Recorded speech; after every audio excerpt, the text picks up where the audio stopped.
G'day guys, Steve Morgan here for Fishing Monthly Magazine's made the trip up to Bundaberg in southern Queensland to the CJ factory. Got a great tour through the factory this morning by Cole Glass, the owner, and I'm here with Gary Fitzy, the National Sales Manager.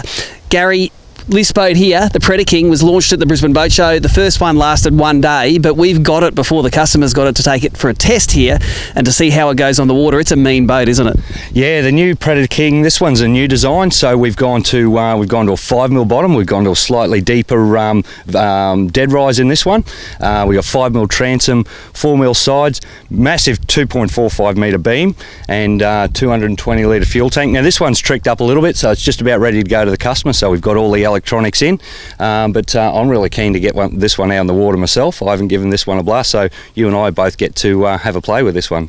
That's the difference, isn't it? At the boat show, you see all these great boats sitting on site, but you don't know how they go on the water. Now, the theory behind this one is slightly better dead rise gives you good ride in the rough water. We've got a bit of wind today. We might be able to see some rough water handling here, but that extra beam, like you're only allowed to have a 2.5 metre beam on the road, so that beam, which is just under maximum legal size, helps sort of add that stability that you lose when you go to a deeper V. So as far as compromises go, this is going to be a lot of fishing room.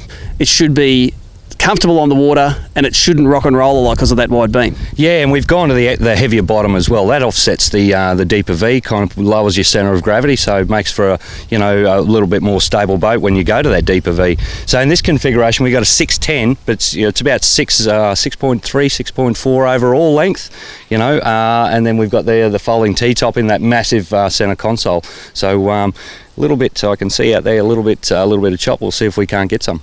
Now, this is powered by Yamaha's F150 four-stroke outboard, and that F150, it's been around probably nearly a decade now, that motor. Solid as a rock, isn't it?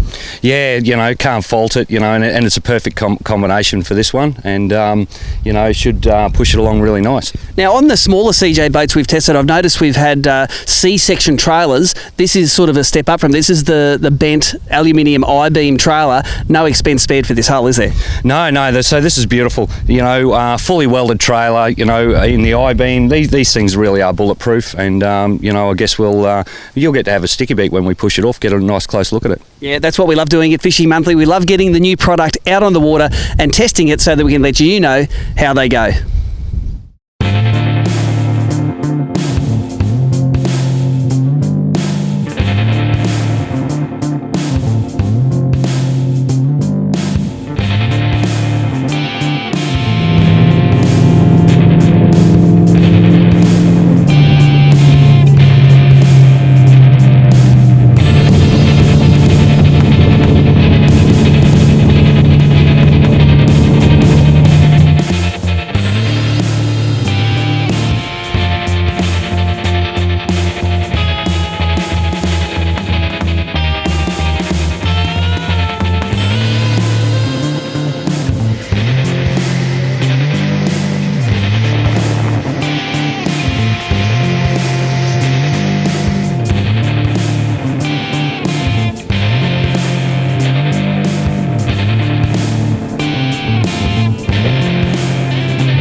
So it wasn't a great day for fishing, but it's a great day for boat testing here at Bundaberg. It's probably blowing a 20 to 25 knot direct northerly straight out the front here, and out the front of the river she's standing up, and you'll see in some of this cutaway footage that we're showing right now, the boat comes out of the water and lands quite softly. Of course, if you want to pound this boat, you could drive it really hard through that stuff, and you can beat yourself up. You could beat yourself up in any boat today. But coming off at around that 20 to 25 kilometre an hour mark, came off the chop very nicely, landed softly, behaved exactly as this sort of boat would. You see that really high, the high flared bow at the front, that keeps the water out. We couldn't put that nose of the boat underneath, even on the bar, in all the nasty conditions, didn't feel like putting this nose down deep. The 150 horsepower Yamaha on the back, though, it pushes it along quite nicely. Top speed at 5,900 RPM, 75 kilometres an hour. At that speed, it drinks about enough fuel to get 1.1 to 1.2 kilometres per litre burn. But if you drop back to the sweet spot, which is around 3,800 RPM, you're going 45 kilometres an hour, getting 2 kilometres per litre burn. Now, if you couple that with the 220 litre capacity of the tank, gives you over 400 kilometres of range. And up here, I see that being as a trip over to the top of Fraser Island, fishing around Breaksea Spit, catching plenty of fish for a whole weekend. You don't have to worry about running out of fuel. Of course, this is a dead set fishing boat. That T-top which folds down will let you get into some of the garages. It's got full accessibility all the way around, very easy to fish all the way up each side of the boat and to walk around that T-top. I love that slide out esky which is in the back as well. So you've got a kill tank which is actually under floor in the back, but you can put ice in the esky and then transfer fish from that kill tank onto ice. There's that great big esky on the slide which is easy to get into and out of. That's a great fisher and thought of by a fisherman. Getting into and out of the boat's real easy as well. You've got that lovely fold down ladder and that little opening transom door lets you get in on that starboard side. On the port side, you've got that live bait tank which helps you keep all the liveys in prime condition. Get the fishing rods out of the road, up in the rocket launcher, but the console itself, wow, it's a big console as well. If you want to mount twin 12-inch sounders in the console, you can do it. And there's a nice little carpeted rail on top where we put cameras on there, but mobile phones, wallets, anything you're working on during the day, it can sit in there and stay out of trouble. Out the front, there's plenty of space for batteries. There is the plate already mounted for the Minn Kota or the trolling motor up the front.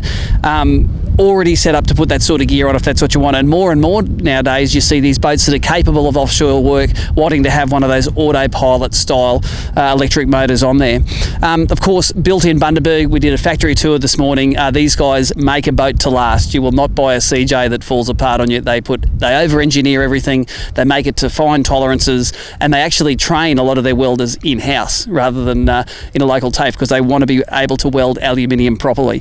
If you want more information for this boat, as tested, this is the one that was at the Brisbane Boat Show and only lasted one day. $75,000 with all the fruit that this one has on it, but packages start from $57,000. And all of the CJ Plate Extreme boats come straight from the factory. You don't buy them through your local CJ dealer, you buy them straight from the CJ factory. So you can talk to the guys that actually build the boat about what features that you want on it.